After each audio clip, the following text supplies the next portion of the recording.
The Lord be with you. And also with you. This is a reading taken from the Good News according to St. Matthew. Glory to you, Lord. Some people brought Jesus a mute who was possessed by a demon. Once the demon was expelled, the mute began to speak, to the great surprise of the crowds. "Nothing like this has ever been seen in Israel," they exclaimed.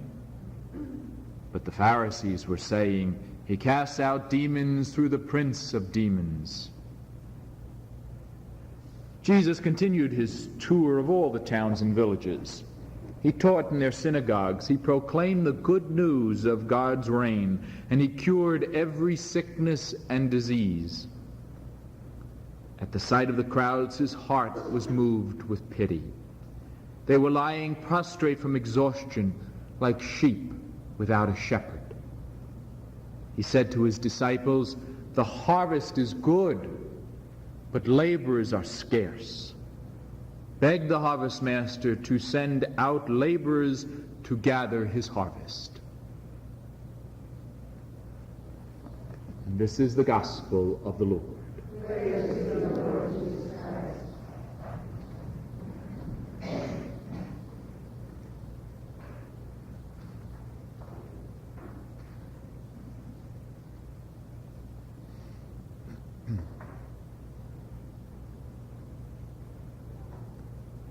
In our first reading, we hear of the strange account of Jacob wrestling with the angel.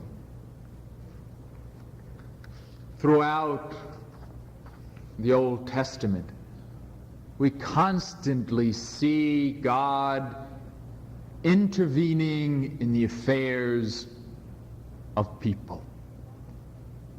God, of course, having his messengers, sending them in order to do his bidding. God constantly being involved with humanity. Here the angel wrestles with Jacob. Many generations and centuries later, the angel Gabriel was sent to a little town, to a virgin named Mary.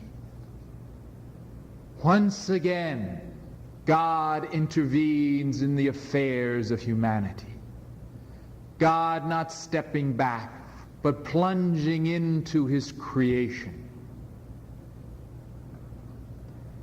In our gospel passage, we see Jesus besieged on all sides by people, constantly being compassionate toward them and with a great concern, pointing out to his disciples, "The harvest is plentiful, but laborers are scarce." Jesus Jesus being one like us, God being confined to a body, knows that his work needs to be carried out by us. Mary carried Jesus. Mary gave Jesus to the world. Mary continued the work of Jesus, being part of his disciples at the time of Pentecost, being part of that early church, beginning the church, making it grow. And yet Mary herself cannot do it all. And so we are part of God's intervention into history. We are part of God's plan. We are the ones who must go out to continue to give birth to the church, to continue to give birth to Jesus Christ by touching those outside of ourselves, ministering to those outside of ourselves, in order that Christ may continue to be made known in the world. We, following the command of Christ, following the pleading of Christ, must pray for an increase of laborers, because the harvest is plentiful. And we must pray that we be like Mary, we be like those early disciples, that we work to the best of our ability for the sake of Christ, that his word be made known. And we must pray too for the church, that she be open to the Spirit, recognizing wherever the Lord is calling people to minister in the vineyard. Because unfortunately, well, it's not unfortunate, the church is a human institution as well as a divine reality. But in its humanness, it sometimes does not see where the Spirit is calling forth people to minister. And so the church needs to be open to people and their ministry wherever that is called forth by the Spirit. So that whether we are men or women, lay or clerical, that the church recognizes the call of the Spirit in each one of us, that it commissions all that the Spirit has called in order to go out and to be active workers in the vineyard of the Lord. For the harvest indeed is plentiful. Let us pray that the church does all it can in order to allow workers into that vineyard, and that we, who claim to be workers in the vineyard, do all that we can to gather the harvest. And may God bless each and every one of us in our ministry.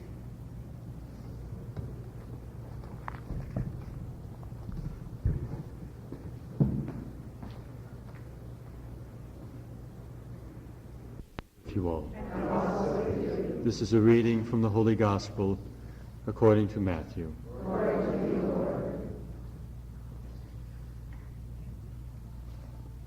Jesus summoned his 12 disciples and gave them authority to expel unclean spirits and to cure sickness and disease of every kind. The names of the 12 apostles are these. First, Simon, now known as Peter, and his brother Andrew. James, Zebedee's son, and his brother John. Philip and Bartholomew. Thomas and Matthew, the tax collector. James, son of Alphaeus, and Thaddeus. Simon the Zealot party member, and Judas Iscariot, who betrayed him. Jesus sent these men on mission as the 12, after giving them the following instruction. Do not visit pagan territory, and do not enter a Samaritan town. Go instead after the lost sheep of the house of Israel. And as you go, make this announcement. The reign of God is at hand. And this is the gospel of the Lord. Praise to you, Lord Jesus Christ.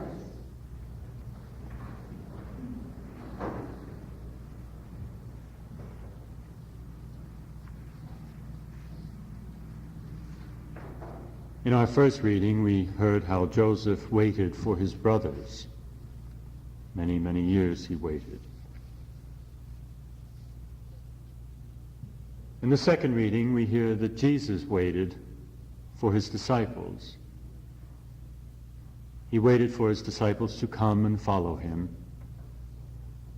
And he had to wait still longer before they decided with some conviction that they would do what he commanded them. Go after the lost sheep of the house of Israel, making the announcement that the reign of God is at hand. We know how the story went. It took them some time before they began to do what they were missioned to do. And we too wait on the Lord. During this time of retreat, We wait on the Lord to reveal himself to us.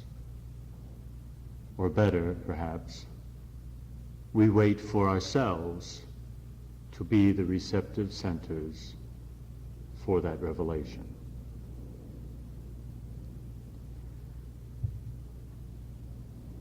Human life, as we all know, is full of all kinds of waiting. People wait for trains and buses and planes.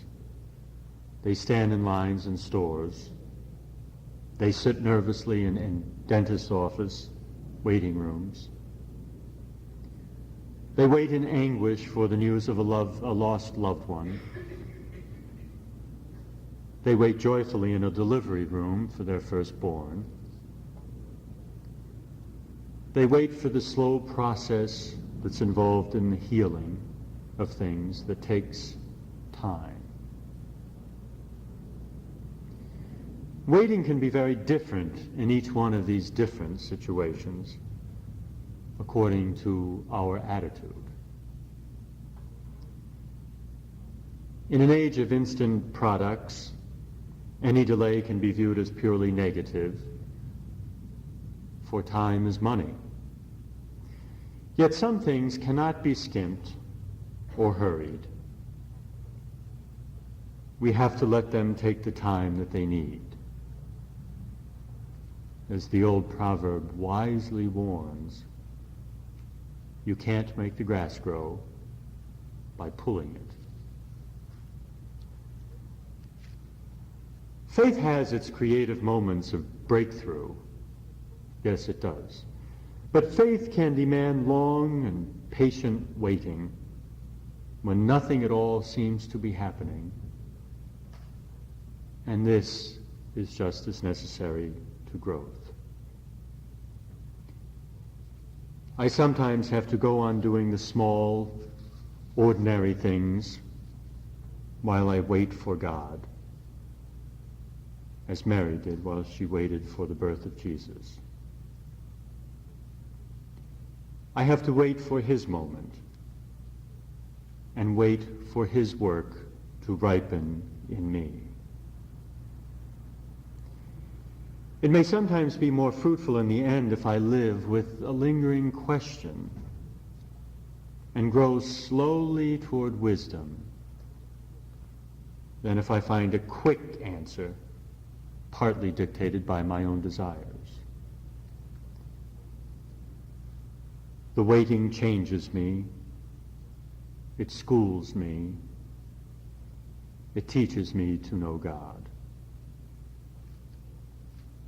As the prophet Isaiah said, the Lord waits to be gracious to you. Blessed are all those who wait for him. In the lives of those who believe and pray, all of us who believe and pray, there are bleak winters of the Spirit. We seem to go along well for a while in prayer and relationships and life in general, but from time to time we begin to disintegrate, and it's very painful. You may suspect that this will prove to be a creative disintegration, that God is recreating you, putting you together in the likeness of his Son at a new and a deeper level. And certainly this does happen. Growth is not easy. There is a probably distressing period for the caterpillar on the way to becoming a butterfly. We are all participants in this experience from time to time, and a chrysalis needs sympathetic understanding. So we should be gentle and patient with ourselves in this process, as we ought to be with others. Nevertheless, they are hard to live through, these winters of the Spirit. When you know yourself to be helpless, unproductive, unable to deal creatively with your situation or change your own heart, at those times you know need for a Savior. And you know what the coming of the Lord in your life means. God brings us to these winters, these dreary times of deadness and emptiness of spirit, as truly he brings winter after autumn, as a necessary step toward next spring. But while we are in them, they feel like a real absence of God, or our absence from him. Looking back at those moments in your life, you know that these times brought you closer to the Lord, that it was necessary for you to go through them. In the winters of your prayer, when there seems to be nothing but darkness and a situation of general frozenness, hold on and wait for God. He will come. Meanwhile, it is not all dead loss any more than the winter of the fields is wasted. It is a creative time, even if we do not perceive it to be that. Our strength can sometimes be a greater obstacle to God's work than our weakness. If we think about it, the key moments in the history of salvation, the vital moments remembered in the Christian creeds, were moments not of action, but of passivity, a freely accepted passivity. Mary's consent to the Word becoming flesh, Jesus' crucifixion and his being raised up from the dead. When people are making demands on you and you feel drained and empty, when you have to speak and you have not had the time you want to prepare, when God calls you to a task for which you know yourself inadequate, when you feel humiliated and foolish because some undertaking in which you did your honest best has turned out disastrously, then it might be, to your astonishment, someone will tell you that you helped most, did your most fruitful work of mission. When our ego is humbled and not obstructing, God's creative spirit can often have freer play. Like the bare trees in the cold and the dark of winter, it may be that we allow the glory of God to shine through at these times more purely than our summer prosperity.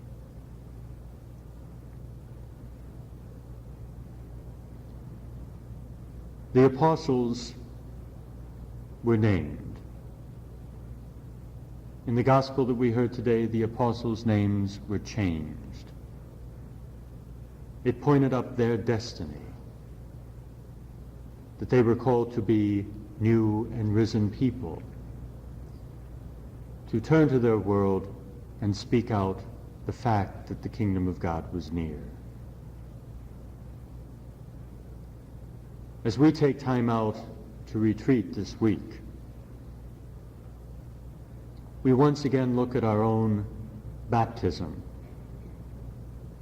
that moment when we were given our first names, and when they were written in the palm of God's hand. We look at that moment when we were called to become apostles, when we were called to become missionaries in his name. And we turn in prayer to the Lord, whether our prayer be hot or cold, and we allow the Lord and his Spirit to pray within us.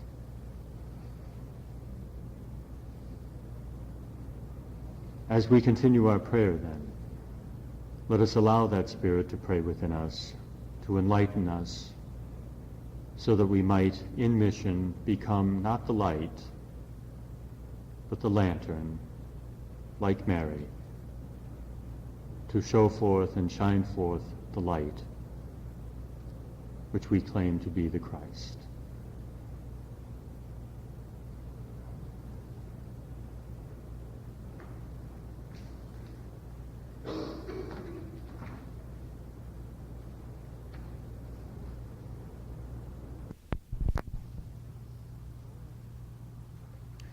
The Lord be with you. This is a reading taken from the Good News according to St. Matthew. As Jesus said to his disciples, "As you go, make this announcement. The reign of God is at hand. Cure the sick, raise the dead, heal the leprous, expel demons. The gift you have received, give as a gift.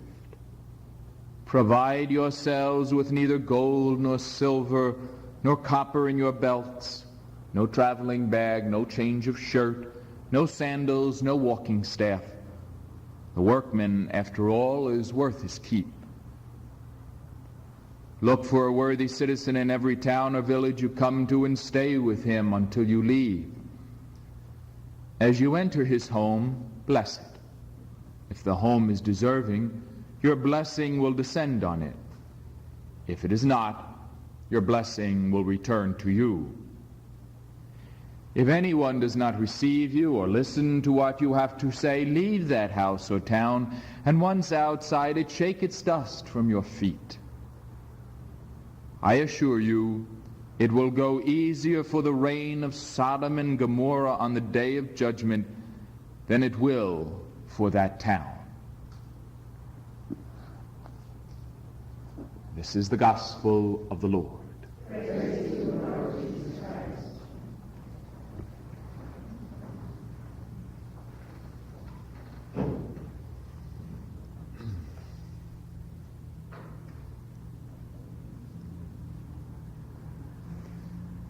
Our gospel passage this afternoon is one of sending forth, one of missioning. And it's also very closely tied up with the reality of the Franciscan spirit. For this is one of those passages that Francis was very caught up with when he read how Jesus told his disciples to go on this mission, but not to carry anything that's going to weigh them down. Provide yourselves with neither gold nor silver nor copper, no traveling bag, no change of shirt, no sandals, no walking staff.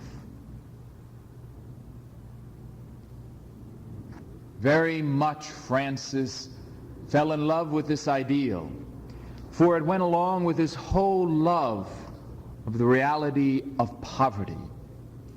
Poverty not for its own sake, but poverty so that we can be free for the mission.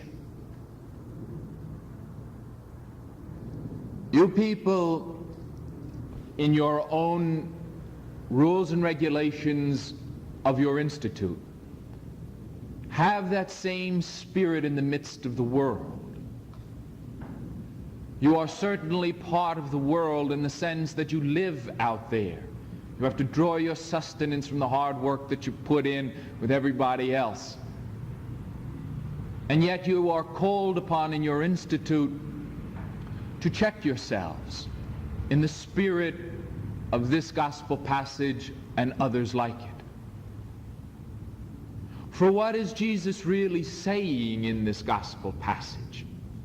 He's giving us rules and regulations, not for the sake of rules and regulations, but for the spirit of what these words mean. What Jesus is trying to tell us is that we not get ourselves encumbered with a lot of possessions. For if we do, we cannot travel on the mission. We cannot be light enough to move on. And I get an inkling of what that means every time I have to pack to move someplace. I know that I'm not traveling light enough for the mission because it takes me a year and a day to get packed. And then my muscles get tired from carrying out the carton to the U-Haul, you know.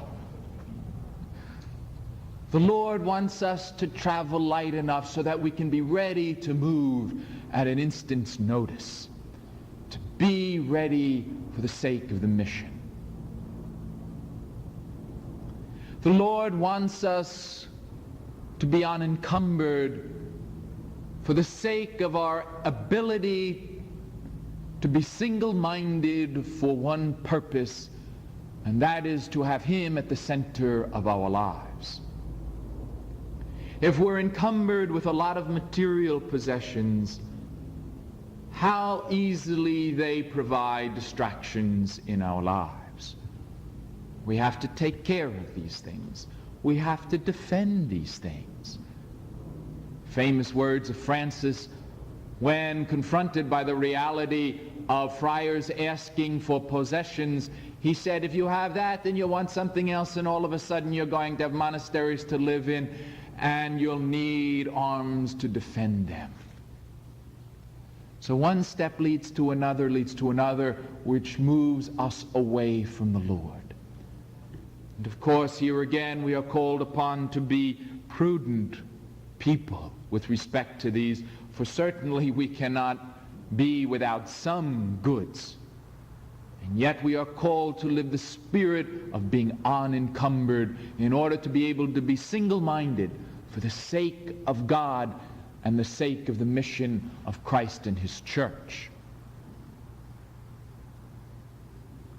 These words lead us to the reality of understanding the spirit of the mission, because it is really the mission that leads us to greater growth in love. We are called upon to join Christ in this mission out of love for him.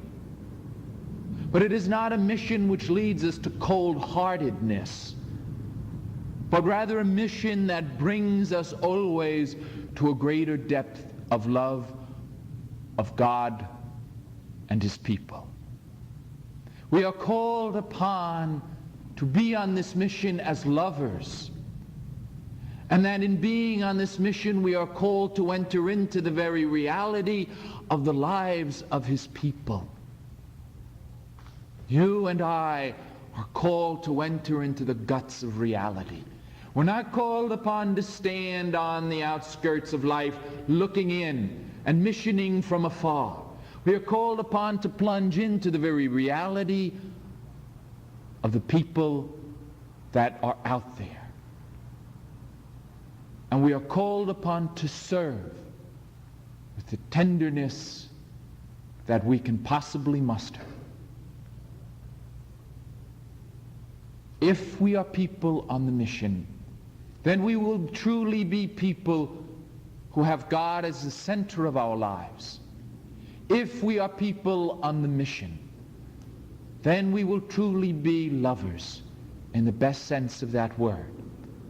For if we are people on the mission, then we will see God as being all in all of our lives. Let us ask the Lord to help us to be truly missionaries. And let us ask our Blessed Mother to intercede for us that we can truly be daughters on the mission, filled with the spirit of her Son, totally unencumbered to do his work. And may God bless us.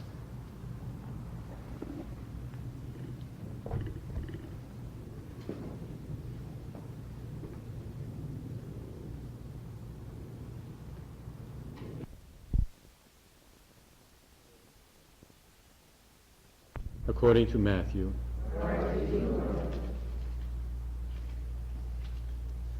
Jesus said to his disciples, I am sending you out like sheep among wolves. You must be clever as snakes and innocent as doves. Be on your guard with respect to others. They will hale you into court. They will flog you in their synagogues. You will be brought to trial before rulers and kings to give witness before them and the Gentiles on my account. When they hand you over, do not worry about what you will say or how you will say it. When the hour comes, you will be given what you are to say. You yourselves will not be the speakers. The Spirit of your Father will be speaking in you. Brother will hand over brother to death, and the father his child. Children will turn against parents and have them put to death. You will be hated by all on account of me. But whoever holds out till the end will escape death. When they persecute you in one town, flee to the next. I solemnly assure you, you will not have covered the towns of Israel before the Son of Man comes. This is the gospel of the Lord. Praise to you, Lord Jesus Christ.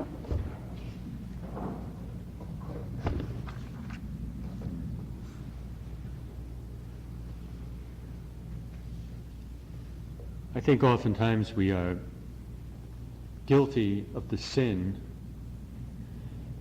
of being numb to the urgency of the moment.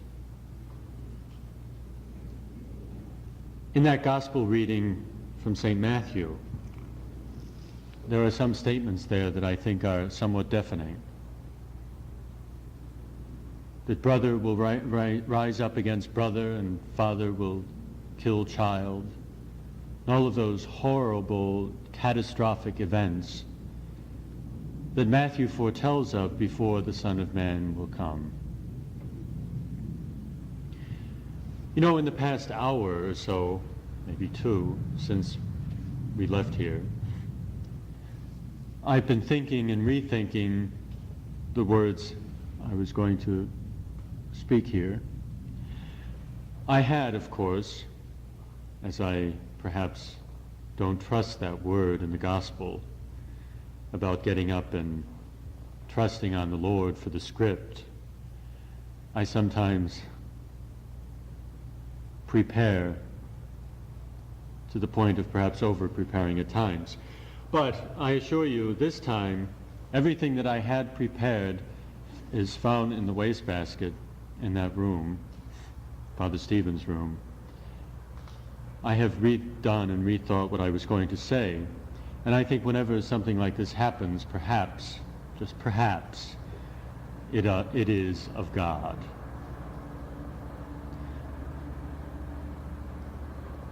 You know, we live in an age of martyrdom, an age that the church hasn't experienced for some centuries. But at the beginning of this century, as a matter of fact in the year 1900, the fanatical boxers in China rose up and slaughtered many people, a group of those people whom we commemorate this day. The Franciscan bishop, Gregory Grassi, 2 other bishops with him, 4 priests, 7 FMMs, Franciscan Missionaries of Mary, and 15 secular Franciscans. I suspect you have the Franciscan supplement attached to your office, the breviary book, and we only have to read the Office of Readings in that Franciscan supplement for this day to see how gruesome their end was, and also to be overcome by the fidelity that these people had in the face of the oncoming slaughter.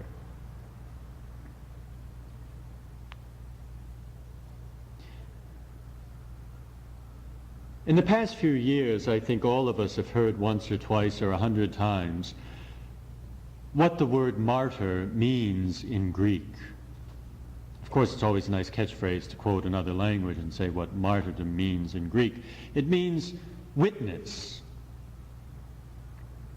But so what? We're often asked, how are we called to witness in our Christian lives? How are we called to testify to the fact of the gospel, to testify to the fact that Jesus has saved us and continues to save us?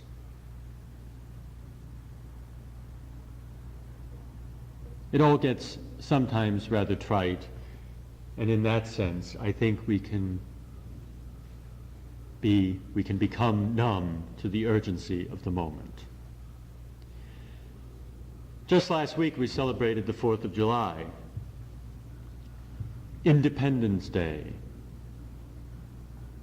And for some of you who perhaps have visited other countries on the 4th of July, or perhaps were born and lived in other countries, I think only then can we appreciate what that day really means. And one of the great features of our independence in this country, of our freedom in this country, is freedom of religion. We often take that freedom, that very precious freedom, very much for granted, I fear. Not long ago, I had occasion to speak with friars, some of them from Hungary, from Czechoslovakia, from Yugoslavia. For them to do what we are doing here now, and the way that we're doing it here and now, would be for them to take their own lives into their hands, to risk everything, to risk their blood, their body, everything. They can do what we do, of course, but only in secret, and in secret with a great deal of risk. For them, their religion and their life with God is a very organic thing. It might cost them their vital organism, their blood, their body. In the face of that kind of witness, my faith, my fidelity to the Word, my commitment and enthusiasm for my life with God is dwarfed and grows anemic. Those friars from countries that are controlled and religiously unfree challenge me to reconsider my pretty, antiseptic, and sometimes plastic style of belief. We often say we believe in God, the Father Almighty, creator of heaven and earth, and in his Son, and in his Spirit breathing into us to make us church. But after we say that, then what? You know, some are saying these days, as the year 2000 approaches, that signs and wonders will soon begin to show themselves, as if they haven't begun already. These signs will appear on many different levels. Natural phenomena, international political strife, tensions among peoples, tensions that are tied so tautly that we wonder when everything's going to snap. As you know, last month, the funds of the American Red Cross dried up, mostly because of the excessive flooding after the thaw and rains of April and May and June. All because of natural phenomena. Some say this is only the beginning of such natural disasters. And on this very day, as we sit here and as I speak to you, the name Samantha Smith may mean something to you. That little 11-year-old American girl at this moment is in Moscow to meet high-ranking officials of the Kremlin, only to ask one question. Why does my country and your country insist on building bigger and better missiles and pointing them at one another? And as she is over there asking those kinds of questions, politicians over here on both sides squabble as to the political advantages or disadvantages of Samantha's courageous act. Some dismiss it as romanticism. Others on our side fear the Russian propaganda which could come from it to benefit Russia.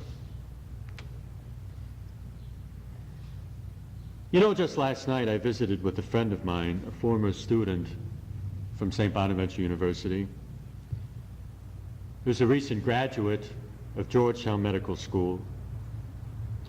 His wife and his 5-month-old son were there, and the father, the new MD of a little more than a month, took out a pack of cigarettes. To my knowledge, he had never smoked before. And a new doctor smoking is something that stunned me. I asked him, in God's name, why did you start that? And right away he referred to a novel, I forget the name of it, by Morris West, about a nuclear holocaust. And he said, rather matter of fact, that's probably the way it will happen. And maybe even before the year 2000. Maybe not necessarily that way, he said, but with the floods and the earthquakes and the tidal waves, all of a sudden so many natural catastrophes, it sets one wondering. And then he lit up a cigarette. There's a mood growing in this great country of ours, a mood especially among the young, which is rather disturbing, disabling, defeating, despairing, even depressing. Many of them, even this young man and his young wife and their 5-month-old child, somehow feel that the end is imminent. It's just around the corner. And I suspect that sense will grow as we approach the year 2000, just as it did as humanity approached the year 1000. Even then, everybody was looking for signs of the approaching end. Then in the year 983, and now in the year 1983, we may look at such people, enthusiastic about the imminent end of the world, running about, frantic. We might look at those people as defeatists, as fatalists, as people who lack hope, or we might look at them as downright kooks. But the question, I think, surfaces for all of us, no matter where we stand with it, what if there's something to it?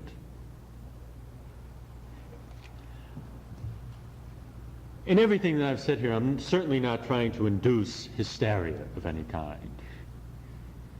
But with all the talk of nuclear warfare aside, the worst that could possibly happen, let's think, for example, what if the country experienced something that it never experienced before?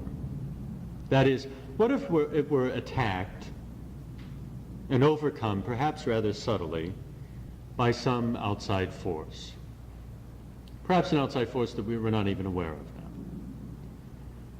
What if we find ourselves no longer free to do what we're doing here now, the way we're doing it now? What if we found ourselves potential martyrs? Something that I don't think we think of too much. It's an idea that I think fascinates me. What if I were called on someday, with my preoccupation with what I eat and how much exercise I might get, or how much cholesterol or caffeine or all of those foolish things that our culture is so immersed in?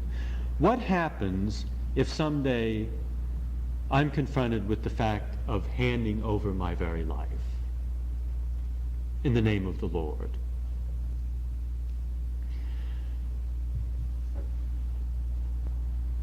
You know, I've spoken with you, I think this might be the 6th or 7th time, and as some of you may know from the schedule, this will be the last time I speak to you.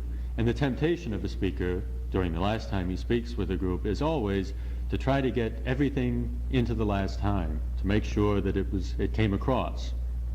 And that is a temptation. I bring all of what I've just brought up to you plainly and simply for one reason. Some of what I said may have been disconcerting to some.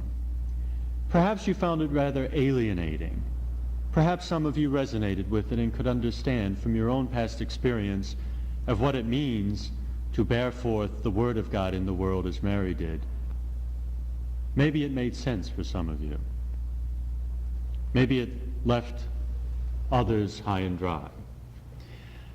The point that I really want to bring out is that if we are to call ourselves religious personalities at this point, at the end of the 20th century, I think the spirituality that we appropriate, our way of looking at God, is elusive. It somehow leaves us with no substance. And frightfully enough, it could allow us to continue to live our religious lives with that terrible, giddy spirituality of high school girls. And we certainly don't want to continue in that sort of realm.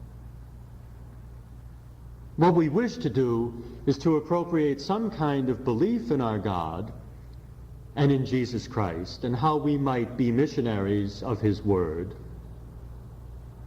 We want to appropriate a responsible adult missionary spirituality that moves us from this place into the world, able to insert the Word into the world and allow it to grow.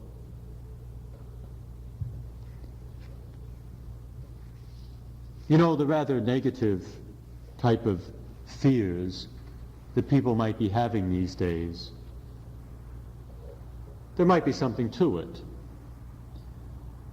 But when you get right down to the bottom line, even if we face someday the possibility of pouring out our blood and handing our bodies over to be burned, as St. Paul says, we still, and it's not poetry, it's not the beautiful images of our religion, but we still, no matter what, have the hope of living in the face of God for the rest of time. As that story that I shared with you the other day, my favorite Franciscan story, said,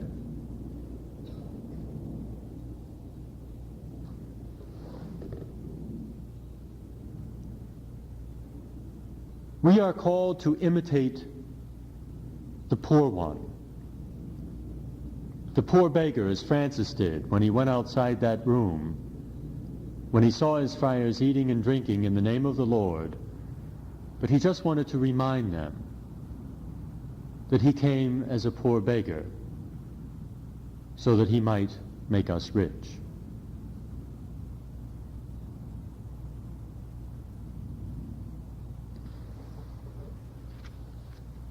Tonight we will have a penance service when we as a community acknowledge the fact that we are weak and that we have doubts and that sometimes to swallow all of this is rather difficult.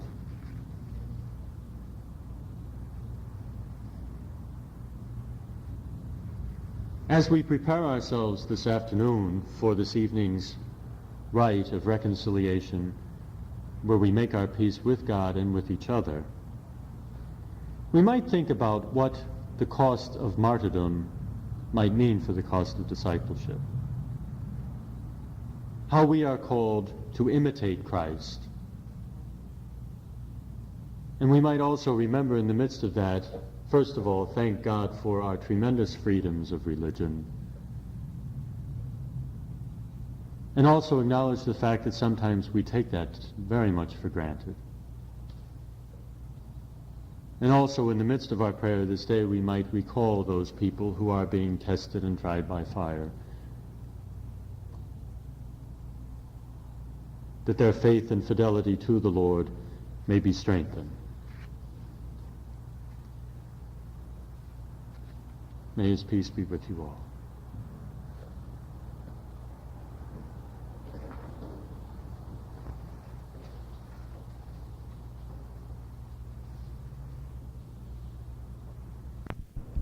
The Lord be with you. And also with you. This is a reading taken from the Good News according to St. John.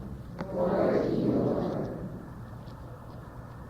Jesus told his disciples, I solemnly assure you, unless the grain of wheat falls to the earth and dies, it remains just a grain of wheat.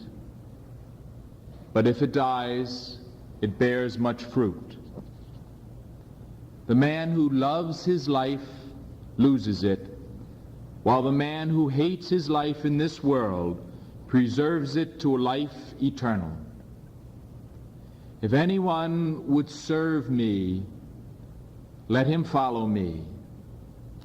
Where I am, there will my servant be. Anyone who serves me, the Father will honor. And this is the gospel of the Lord. Praise to you, Lord Jesus Christ.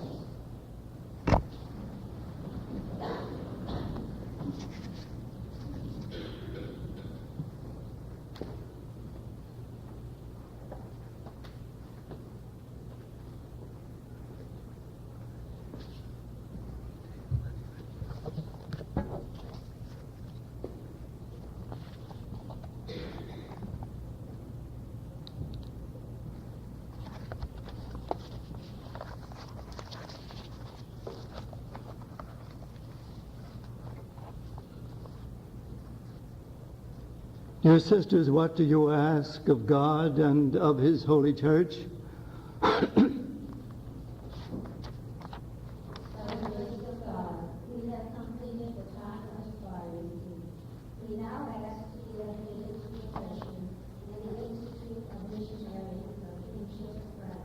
Thanks be to God.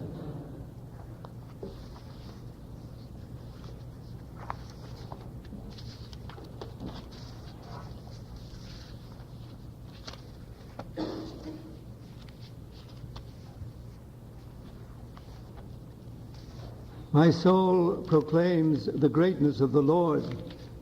My spirit rejoices in God, my Savior. Words of the Magnificat of the Blessed Virgin. We are assembled in this holy place to celebrate the goodness of God for the favor that He has shown to His lowly servants. The exercises of the Holy Retreat constituted an excellent preparation for their climax, the solemn rites of admission to first profession and its renewal within the celebration of this Eucharistic sacrifice. All that took place during the retreat, besides what is now taking place, may be seen as a vision in which God manifests His presence and expresses His will, much as He did in times past to the biblical personages chosen in their human weakness to carry out the mighty deeds of God's salvation. The childless Abraham, called to become through faith the father of many nations. Moses, destined for destruction in infancy by the hand of the Pharaoh, yet spared by God and raised up to be the instrument of liberation for God's people. Samuel, the child of benediction, called by God to be a prophet and responding with his, "Here I am, Lord." And greater than all these is the lowly and chaste maiden of Nazareth, called by the Most High God to be the mother of His own eternal Son by the operation of the Holy Spirit. In this vision, during the course of the week of retreat, you were favored to contemplate her who is the model of your own lives and your own vocation. Mary, blessed because she believed and so became the mother of God's own Son. Mary, who because of her faith and through witness to the child within her body, brought joy and gladness to her cousin Elizabeth and sanctification to Elizabeth's son, as yet unborn.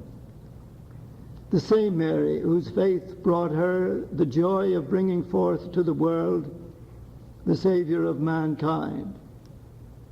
Again, Mary's faith, sharing in the public ministry of her Son, from the marriage feast of Cana till she stood at the foot of the cross, offering her Son to the Eternal Father for our salvation.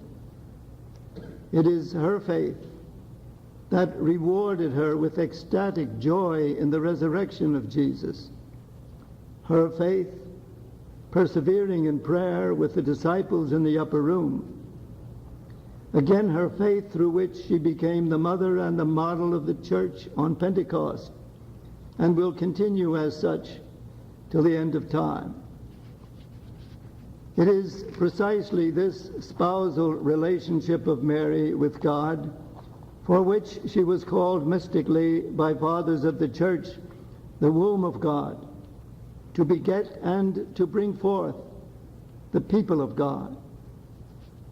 It is Mary, the model of faith and of fruitful love, whose consecration two of you are about to share, and many more of you are about to renew.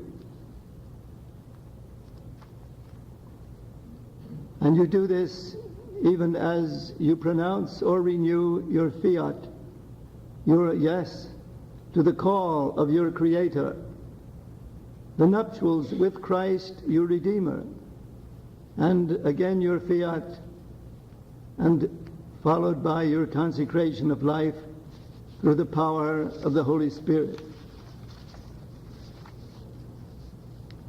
In the course of this nuptial celebration, you are handed a crucifix to express by this simple sign and symbol the depth and the height of the mystery that will henceforth engage your whole being in a process of transformation, such as that initiated in the person of Francis, when from the cross the voice of Christ invited him to repair his house. That is, God's dwelling in Francis, which was all but in ruin and needed to be rebuilt, and indeed was so successfully restored by Francis' response to grace as to have succeeded in being transformed into a living crucifix through the sacred stigmata. The crucifix given you in this Eucharistic celebration is the reminder that the dying and the rising of Christ, renewed in the Mass, includes your daily dying to self and rising into even greater newness of life in Christ. The transfixed right hand of Christ is offered to you for your embrace by your promise of obedience. The nail in his left hand is reciprocated by you in and through your promise of poverty, of detachment from earthly goods. Even in the use of what is necessary, you can be detached. The wound in Christ's open side to reveal a heart pierced through with love is his invitation to you to share the mortification of his chastity, to become your chastity, in atonement for the world's abuse of the God-given power of sex. The wounds in the sacred feet of Christ speak to you of alacrity and eagerness in bringing and in sharing the good news of redemption to the world through your mission, and also of walking the paths of secular life to bring to secular life the benefits of the Christ life. Even the beams of the cross bespeak the reconciliation of your creatural existence, symbolized by the horizontal shaft, with your life hidden with Christ in God, expressed in the vertical bar. And that too reminds you of your prayer life. That is ever needed to sustain the life of an apostle, a consecrated person in a secular environment, and it preserves the luster of your lifetime consecration.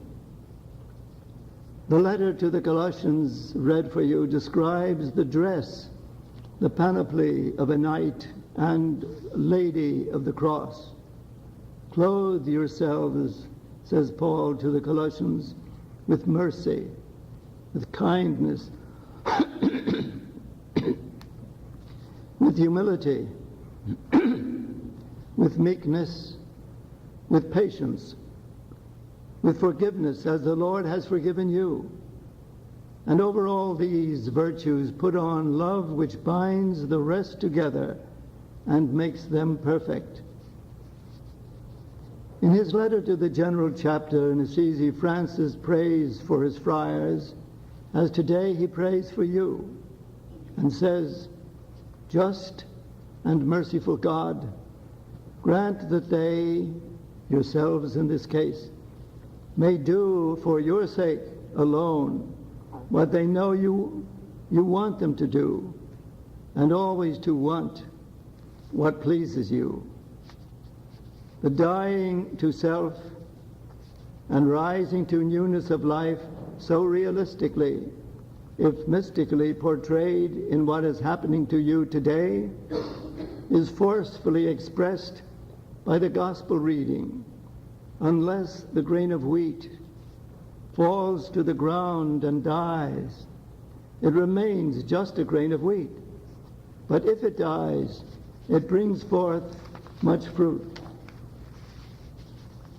The profession that you are about to make, which consecrates you completely to God, is the fruit of Christ's dying and rising for you, and of your empowerment to die and rise with him.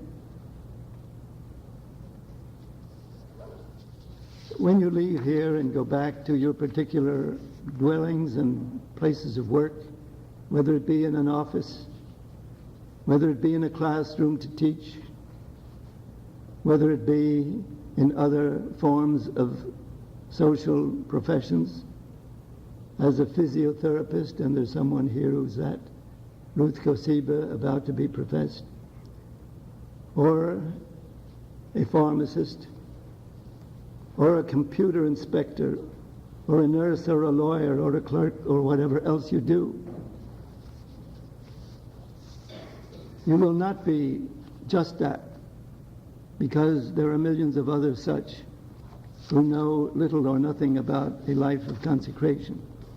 No, you will be a consecrated clerk or nurse or any of these other professions, and use this particular profession or occupation as a medium through which certainly to render service to your fellow man and to do it creditably, but at the same time to show that there's something different about your service, that it comes from a believer, from one consecrated to God even without your speaking of it.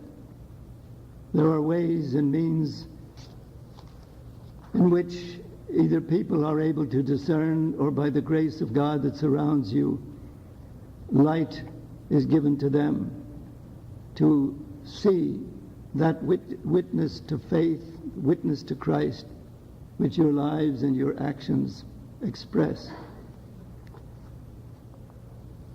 Stress was placed upon the duty of prayer precisely because of its preeminence. The story of the ladder that reached from earth to heaven had showed angels descending and ascending is a good picture of the power of prayer, which is the power of mediatorship.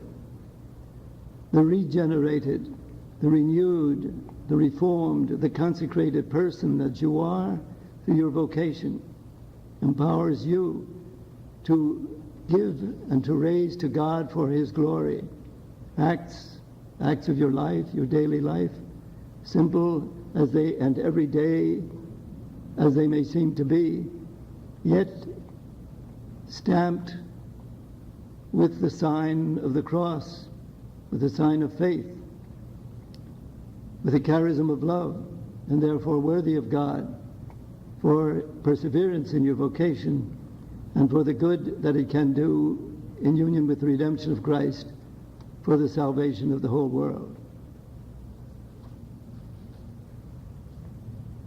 And so, having spoken of the cross, we leave you with that reminder from the letter to the Galatians, which sums it up and expresses it pithily. As for me, God forbid that I should glory in anything save in the cross of my Lord and Redeemer, for by it the world is crucified to me, and I to the world.